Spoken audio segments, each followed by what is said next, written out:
Hello guys and welcome back to Shikha classes. इस video में हम अल्फ्रेड लॉर्ड टेनिसन का एक बहुत ही सेंसिटिव और एक वंडरफुल पोएम पढ़ेंगे जिसका नाम है ब्रेक ब्रेक ब्रेक। टेनिसन के एक बहुत ही क्लोज फ्रेंड थे and he was also a poet जिनका नाम था आर्थर हेलेम।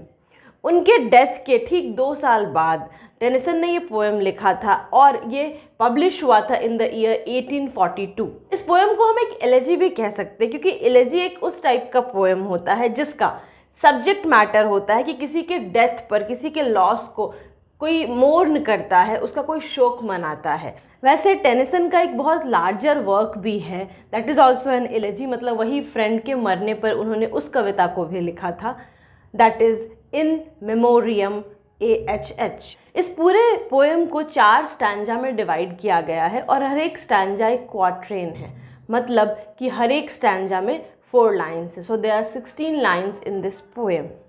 अब अल्फ्रेड लॉर्ड टेनिसन के बारे में कुछ बेसिक बातें हम जान लेते हैं। He was born on August 6, 1809 in Somersby, England. उन्होंने कैम्ब्रिज के ट्रिनिटी कॉलेज से पढ़ाई की है और वो ज़्यादातर अपनी पोएट्री के कारण जाने जाते हैं। एक ऐसी कला, एक ऐसा आर्ट फॉर्म जिससे वो तब से जुड़े थे जब वो सिर्फ 6 साल के थे। टेनिसन की बेस्ट नोन वर्क है Idylls of the King. He was appointed a poet laureate of England in the year 1850 और 1883 में he became the baron of Aldworth and Farringford. और टेनिसन अपने 80s में थे और तब भी वो कविता लिखते थे, वो पोएम्स लिखते थे। And October 6, 1892 he left this world. तो इस वीडियो में हम इस पोएम की समरी समझेंगे, लाइन बाय लाइन एनालाइज करेंगे, हार्ड वर्ड की मीनिंग जानेंगे और फिगर्स ऑफ स्पीच भी डिस्कस करेंगे। साथ साथ मैं आपको हर एक स्टैंजा की राइम स्कीम भी बता दूंगी और ऑफ कोर्स हम इसके थीम्स भी पढ़ेंगे। Break break break on thy cold grey stones, O sea। अब चूंकि हम ये समझ चुके हैं कि पोएट अपने फ्रेंड के मरने के बाद इस कविता को लिख रहे हैं, उनके शोक में इस पोएम को लिख रहे हैं, तो हम क्लियरली समझ सकते हैं कि उनका दिल पूरा टूटा हुआ है। और सी जब आता है और पत्थरों से टकराता है तो ऑफ कोर्स उसके वेव्स बिखर जाते हैं, से पानी स्प्लैश कर जाता है। कुछ इस तरह का एक इमेज क्रिएट होता है। जिस तरह से वेव कितना भी बड़ा क्यों ना हो, कितना भी पावरफुल क्यों ना हो, पत्थरों से टकराकर उसके वेव्स को बिखरना होता है, स्प्लैश करना होता है। बिल्कुल उसी तरह से कोई भी इंसान कितना भी पावरफुल क्यों ना हो, वो हमें कितना भी प्यारा क्यों ना हो, उसे एक दिन मरना ही होता है। इन लाइन्स में बहुत सारे फिगर्स ऑफ स्पीच यूज़ हुए हैं, जैसे इपिजियोक्सिस। ये एक ऐसा लिटरेरी डिवाइस है जिसमें सेम वर्ड को एक के बाद एक रिपीट किया जाता है बिना बीच में कोई दूसरा वर्ड यूज़ किए। तो फर्स्ट लाइन ही है ब्रेक ब्रेक ब्रेक। लेकिन हम कह सकते हैं एलिटरेशन भी यूज़ हुआ क्योंकि सेकेंड लाइन में भी एलिटरेशन यूज़ हुआ है। आप देखिए स्टोन, सी, स साउंड यानी स्टार्टिंग का कॉन्सोनेंट साउंड सेम है। हाँ, हम ये भी मान सकते हैं कि यहाँ पे सी को पर्सोनिफाई किया जा रहा है, जैसे कि वो आगे बढ़ेगा, वो टूटेगा, एज इफ वो कोई पर्सन हो, उससे बात करने की कोशिश की जा रही। और यहाँ पर एक और लिटरेरी डिवाइस यूज़ हो रहा है, दैट इज़ इंजैममेंट। इंजैममेंट जिसे रन ऑन लाइन भी कहा जाता है। जब हम फर्स्ट लाइन को ख़त्म कर रहे हैं इस पोएम का तो हमारा सेंटेंस फिनिश नहीं हो रहा, वो सेकेंड लाइन में जा रहा है। Break break break on thy cold grey stones O sea, तो वहाँ जाकर के सेकेंड लाइन में सेंटेंस फिनिश हो रहा है। और हाँ, अब देखिए बहुत सारे ऐसे वर्ड्स हैं जो एक सैड मूड को डिनोट कर रहे हैं, जैसे ब्रेक, ब्रेक मीन्स भी टूटना, बिखरना। कोल्ड, कोल्ड भी एक डिप्रेसिंग टोन को ही डिनोट करता है। Grey is a colour between black and white, तो वो कलर भी यूजुअली ओल्डनेस को डिनोट करता है, कुछ फीका पड़ गया, एक अंधकार जैसी चीज़ को डिनोट करता है। सो वो स्टोन्स जो समुद्र के किनारे रखे हैं, सी के किनारे रखे हैं, जिनसे टकरा कर वाटर के वेव्स टूट जाएंगे, बिखर जाएंगे, उन स्टोन्स के लिए जो एडजेक्टिव्स यूज़ हुआ है कोल्ड एंड ग्रे, वो उनके स्टेट ऑफ माइंड के रिफ्लेक्शन है। और दाई एक ओल्ड इंग्लिश वर्ड है, आर्केइक वर्ड है, जिसका मतलब होता है योर। तो योर यहाँ पे किसके लिए यूज़ हो रहा है? सी के लिए। And I would that my tongue could utter the thoughts that arise in me. यहाँ पे वुड वर्ड का मतलब है विश, डिज़ायर। और स्पीकर ये कह रहे हैं मैं ये डिज़ायर करता हूँ कि काश मेरी जीभ वो बोल पाती, utter means to speak, to express, तो मैं उस बात को एक्सप्रेस कर पाता, वो थॉट्स जो मुझ में उठ रहे हैं, जो मेरे दिमाग में आ रहे हैं। तो एक्चुअली अपने फ्रेंड के मरने के कारण उनके दिल में जो दुख दबा हुआ है, जिसके कारण वो खुशियों को फील नहीं कर पा रहे हैं, वो उन सारे दुख को बाहर निकालना चाहते हैं, एक्सप्रेस करना चाहते हैं, but he is not able to do it. अब देखिए कि स्टैंजा में सेकेंड और फोर्थ लाइन के लास्ट के साउंड सेम है। राइम स्कीम इसके डिस्कस करेंगे, लिखेंगे, तो हम सेकेंड और फोर्थ लाइन को सेम लेटर से मार्क करेंगे। तो फर्स्ट लाइन को हम ए मार्क करेंगे, सेकेंड को बी, थर्ड दोनों में से किसी के भी लास्ट साउंड से मैच नहीं करता है तो उसे सी मार्क करेंगे और लास्ट को अगेन बी मार्क करेंगे। सो स्टैंजा की राइम स्कीम होगी A B C B. Last line में भी आप देखिए अलिटरेशन लिटरेरी डिवाइस यूज हुआ है, द, दैट, यानी स्टार्टिंग के कॉन्सोनेंट साउंड सेम है। O well for the fisherman's boy that he shouts with his sister at play. Now पूरे पोएम में यही एक स्टैंजा है जिसमें मेरीनेस को दिखाया गया है, हैप्पीनेस को दिखाया गया है और उसी तरह के एक मूड वाले वर्ड्स यूज़ किए गए हैं। इन लाइन्स में स्पीकर ये कह रहे हैं, क्योंकि वो समुद्र के किनारे खड़े हैं, सी के वेव्स को देख रहे हैं, सीन और सेटिंग एक सी कोस्ट का है, तो वहीं पर फिशरमैन का बेटा और बेटी दोनों वहाँ पर खेल रहे हैं, लाइफ को एंजॉय कर रहे हैं। तो इन लाइन्स के थ्रू पोएट या स्पीकर जो भी हम कहना चाहें वो ये बताना चाहते हैं कि हमें ऐसा फील होगा कि ज़िंदगी रुक गई है, बट वो रुकती नहीं है। अगर हम अपने चारों तरफ देखें तो ज़िंदगी उसी तरह अपने पेस पर चलती ही जाती है। O well for the sailor lad that he sings in his boat on the way. Lad means a young boy, again यहाँ पे एक यंगनेस वाले वर्ड को यूज़ किया गया है। तो वो जो लड़का है जो अपने बोट को परहैप्स सेल कर रहा है, वो भी अपना गाना गुनगुना रहा है, लाइफ को काफ़ी मस्ती में जी रहा है। बे कहते हैं कोस्ट का वो एरिया जहाँ पे ज़मीन एक कर्व की तरह फॉर्म करती है, जैसे इस तरह का कोई शेप हो। तो पोएट उन चीज़ों को देखकर ये समझ रहे हैं शायद कि हर कुछ इस दुनिया में इम्परमानेंट है, साथ साथ कॉन्टिन्यूअस भी है, मतलब वो लगातार चलते ही जाता है, मूव करते ही जाता है। इस स्टैंजा में भी alliteration figure of speech use हुआ है। सेकेंड, थर्ड और फोर्थ लाइन तीनों में सिस्टर, सेलर, सिंग्स, स्टार्टिंग का कॉन्सोनेंट साउंड स, दैट इज सेम। और लास्ट लाइन में भी एलिटरेशन यूज हुआ है, बोट, बे, स्टार्टिंग के कॉन्सोनेंट साउंड सेम है। और हाँ, इस स्टैंजा में रिपीटेशन भी यूज हुआ है।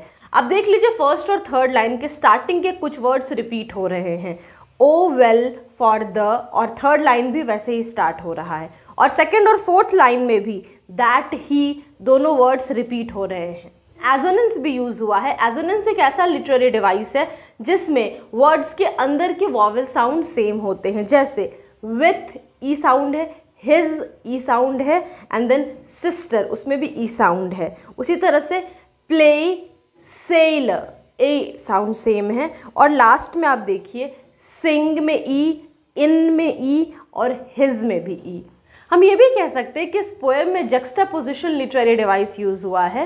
वो क्या होता है, जब साथ में आसपास हम ऐसे आइडियाज़ को प्लेस करते हैं जिनका मीनिंग थोड़ा अपोजिट होता है, कॉन्ट्रास्टिंग होता है।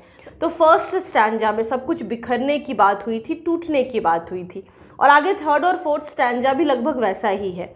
पर बीच में एक सेकेंड स्टैंजा जो है वो एक होप को डिनोट करता है, एक लाइफ के कॉन्टिन्यूटी को डिनोट करता है। सो एक ही पोएम के अलग अलग स्टैंजा में क्वाइट अपोजिंग आइडियाज़, मूड और उसी तरह के वर्ड्स, अपोजिंग वर्ड्स यूज़ किए गए हैं, देयरफॉर जक्सटापोजिशन।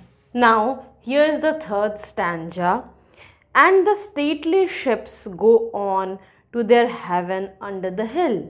स्टेटली वर्ड का ऐसे मतलब होता है तो थोड़ा रेस्पेक्टेबल हो, थोड़ा इम्प्रेसिव हो। यहाँ पर इसका मतलब है कि वो जो शिप्स थे वो बहुत ग्रैंड थे, बहुत इलस्ट्रियस थे, और वो शिप्स अपने हार्बर की तरफ आगे बढ़ रहे हैं। हेवन को हम कह सकते हैं एक हार्बर या एक पोर्ट जहाँ पे शिप्स को रखा जाता है, या फिर हेवन का मतलब होता है एक सेफ प्लेस। यहाँ पे हेवन वर्ड को एक परफेक्ट प्लेस दिखाने की कोशिश की गई है, ऐसी जगह जो बिल्कुल हेवनली हो, मतलब स्वर्ग के जैसी हो। स्पीकर ये कह रहे हैं कि वो जो बड़ी बड़ी शिप्स थी वो भी जहाँ उनका डेस्टिनेशन है वहाँ पर जा रही हैं।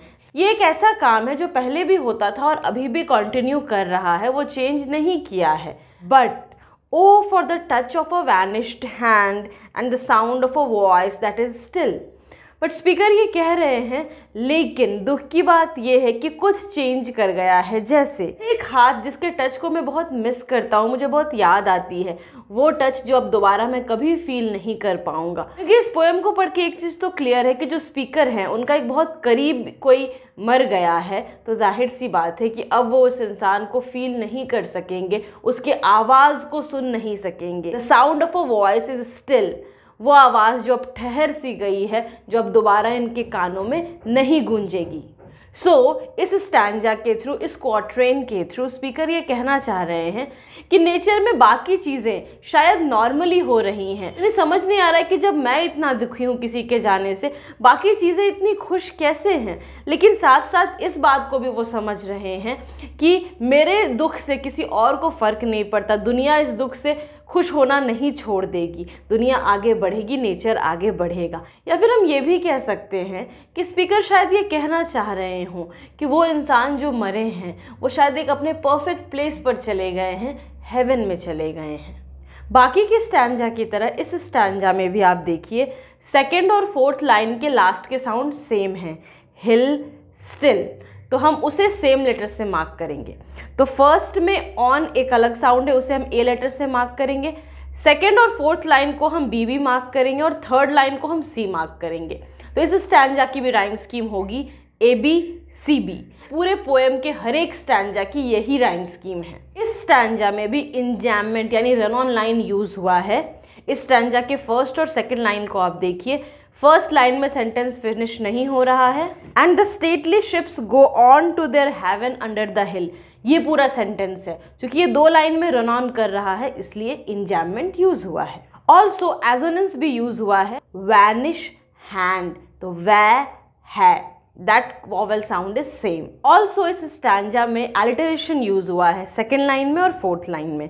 सेकेंड लाइन में आप देखिए हेवन, हेल, दोनों वर्ड्स के स्टार्टिंग के कॉन्सोनेंट साउंड सेम हैं। और फोर्थ लाइन में साउंड स्टिल, तो S sound same consonant sound है। नाउ द फोर्थ स्टैंजा और the fourth quatrain, break break break at the foot of the क्रैग्स O sea. तो हम कह सकते हैं कि जो ब्रेक ब्रेक ब्रेक है ये बिल्कुल सेम लाइन है जो फर्स्ट स्टैंजा में भी यूज हुआ था। So this type of figure of speech is called refrain. वैसे तो रिफ्रेन एक ऐसा लाइन होता है जो यूजुअली किसी पोएम के लगभग सारे स्टैंजा में यूज होता है, पर यहाँ पर ये सिर्फ दो स्टैंजा में यूज हुआ है। क्रैग वर्ड का मतलब होता है कोई बहुत बड़ा चट्टान, क्लिफ। तो अगेन यहाँ पर स्पीकर एपोस्ट्रोफी यूज कर रहे हैं, means he is talking to someone और something that is not going to reply. वो सी से कह रहे हैं that break your waves at the foot of thy crags, thy means your, तो तुम्हारे जो चट्टान है, मन समुद्र के तट पर जो पत्थर है, तो उसके फुट से टकरा करके ही ना उसके वेव्स बिखर जाते हैं। But the tender grace of a day that is dead will never come back to me. Tender word का मतलब होता है सॉफ्ट। यहाँ पे ये डिनोट कर रहा है वो स्वीट सॉफ्ट मेमोरीज की जो स्पीकर के अपने उस डेड फ्रेंड के साथ थी।